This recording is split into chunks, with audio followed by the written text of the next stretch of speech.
जो आम लोग हैं या बीपीएल कैटेगरी से वाबस्ता लोग हैं उनको कुछ नहीं मिला, जबकि वादे काफ़ी सारे किए गए थे। पिछले कई सालों से यहाँ असेंबली नहीं थी, पॉलिटिशियन जो थे उनकी से नहीं थी। यहाँ 9 बसें चलती हैं सिटी में। कितने लोगों को बेनिफिट मिलेगा, कितनी औरतों को बेनिफिट मिलेगा कि फ्री ट्रैवल होंगे। एजुकेटेड लोग जो हमारे ज़हीन बच्चे हैं उनके लिए कुछ नजर नहीं आया। Kashmir is a end of the country, जहाँ पे जो भी प्रोडक्ट आएगी वो बाहर से चीप बन के आएगी। यहाँ की प्रोडक्शन यहाँ वो कॉस्टली होगी और यहाँ इंडस्ट्री उस तरह से नहीं है। आप देख रहे हैं हिंदुस्तान तहलका न्यूज़। देखिए, जम्मू कश्मीर में सरकार बनी और सरकार का पहला बजट, देखिए आपको बता दें कि उमर अब्दुल्ला एक तो मुख्यमंत्री है जम्मू कश्मीर यूनियन टेरिटरी के, और साथ ही साथ फाइनेंस मिनिस्ट्री में, और उन्होंने 6 साल के बाद जो है बजट पेश किया गया। और इस बजट में क्या कुछ रखा गया था, हालांकि लोग अपेक्षा कर रहे थे कि जो मैनिफेस्टो में वादे किए गए इस बजट में हमें देखने को मिलेगा, लेकिन वही लोग जो है वो तशवीश का शिकार तब हुए जब AAY कैटेगरी को 200 यूनिट्स फ्री और अधिकतम राशन की बात करें तो वो उनको मिला, लेकिन जो आम लोग हैं या बीपीएल कैटेगरी से वाबस्ता लोग हैं उनको कुछ नहीं मिला, जबकि वादे काफ़ी सारे किए गए थे। जम्मू कश्मीर में हमारी एक माइनॉरिटी कम्युनिटी जो सिख कम्युनिटी है, उनका इस मुद्दे पर क्या कुछ कहना है। जगमोहन सिंह रैना जो Jammu Kashmir all party Sikh coordination committee के चेयरमैन है, मेरे साथ में मौजूद है।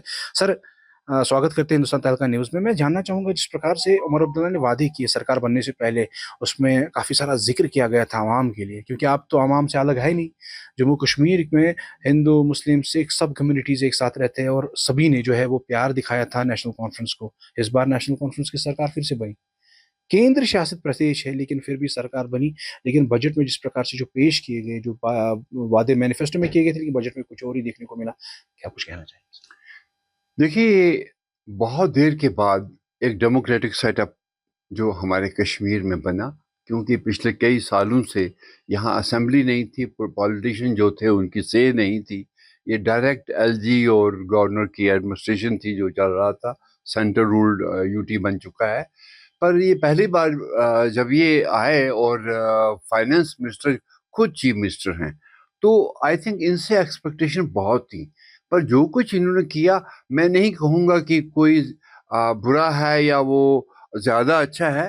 किसी हद तक वो ठीक भी उन्होंने किया है। पर जो बेनिफिट इन्होंने एक्सटेंड किया है बजट में, वो एक लिमिटेड क्लास को किया। अब जैसे आपने देखा कि इन्होंने 200 पावर जो हैं वो इन्होंने दे दिए पर फैमिली को, जो AAI जो बिलोंग करते हैं। बट वो कितने लोग हैं? अच्छा, बसेस इनने वुमेन के लिए फ्री की हैं। अब मुझे बताइए, यहाँ 9 बसें चलती हैं सिटी में। कितने लोगों को बेनिफिट मिलेगा, कितनी औरतों को बेनिफिट मिलेगा कि फ्री ट्रैवल होंगे। जो चीज़ें होनी चाहिए थी वो नहीं हुई। हाँ, आई अप्रिशिएट कि उन्होंने कश्मीर यूनिवर्सिटी, एक कश्मीर लॉ यूनिवर्सिटी यहाँ कायम की। That is a very good step, I appreciate, क्योंकि एजुकेशन की ओर कोई भी कुछ करे मुझे बहुत अच्छा लगता है। तो यहाँ पर एक लॉ कॉलेज की जो इन्होंने लॉ यूनिवर्सिटी की क़याम किया अंडर इस बजट में, दैट इज़ अप्रिशिएटेबल। एंड उसके अलावा भी जो मैरिज गरीब लोगों का, जो वुमेन का है, इन्होंने 50,000 से 75,000 किया, वो भी अच्छा है।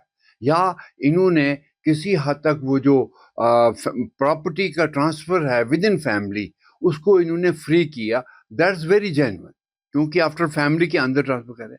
पर यहाँ जो ज़रूरत थी कश्मीर में, एजुकेटेड लोग जो हमारे ज़हीन बच्चे हैं उनके लिए कुछ नज़र नहीं आया।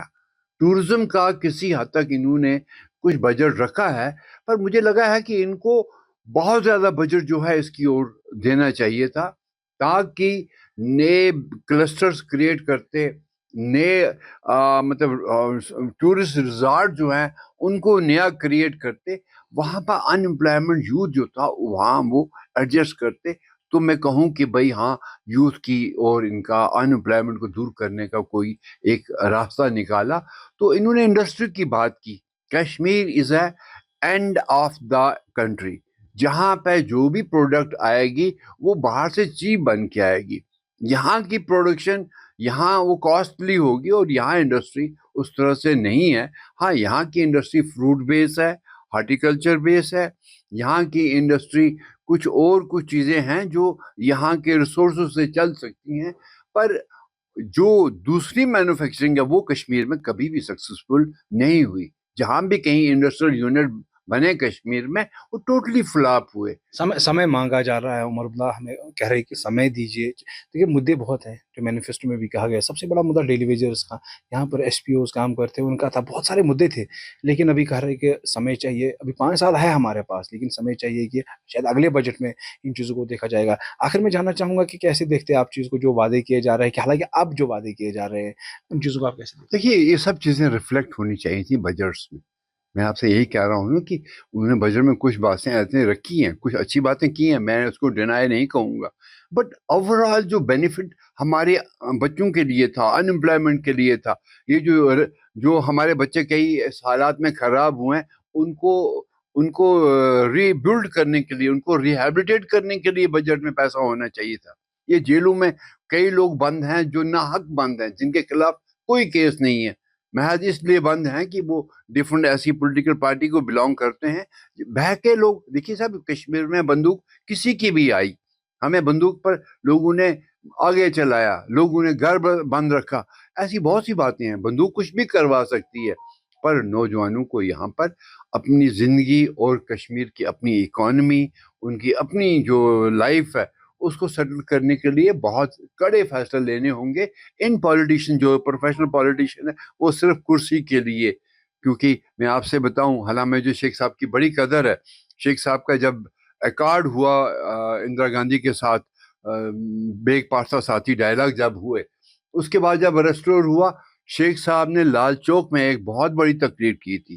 कहा था, मैं अपने साथ ये 4 कैबिनेट मिनिस्टर लेके आया हूँ, और मुझे अगर इलेक्शन आपने जिताना है, अकॉर्ड को मोहर लगानी है।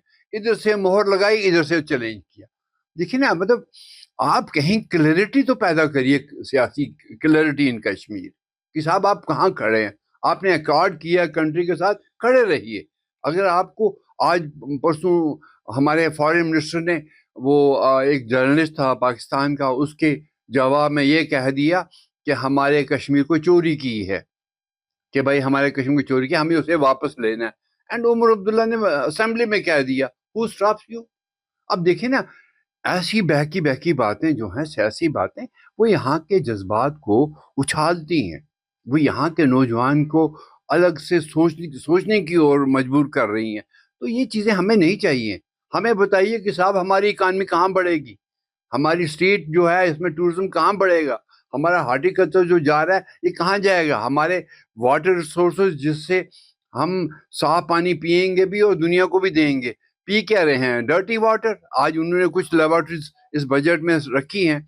अरे भाई, उसके बजाय आप जो पानी है इन बॉडीज को बचाने के लिए वहां पर स्पेशल बजट पैदा करिए, उसके इर्द गिर्द सिक्योरिटी लगाइए, कोई भी उस पानी को गंदा ना करे। तो कहीं ना कहीं ना माना जाए कि निराश ही हुए लोग इस बजट से। हाँ, नहीं मतलब वो चीजें जो होनी चाहिए वो थी, इस बजट में नहीं है। वो इस बजट में हमें नहीं। देखिए कहीं ना कहीं लोग भी निराश है, काफी मतलब मेजोरिटी लोग हैं जो निराश है इस बजट से, जो उमर अब्दुल्ला ने हालांकि वादा किया था। पहला बजट था और अपेक्षा कर रहे थे लोग शायद स्पेशल देखने को मिलेगा, लेकिन लोगों को जो है निराशाई हाथ हुई। अब समय मांगा जा रहा है उमर अब्दुल्ला की जानिब से, अगले बजट में शायद कुछ नया पेश किया जाएगा, वो आने वाले समय में ही पता चलेगा। फिलहाल के लिए आप देखते रहे हिंदुस्तान का न्यूज़।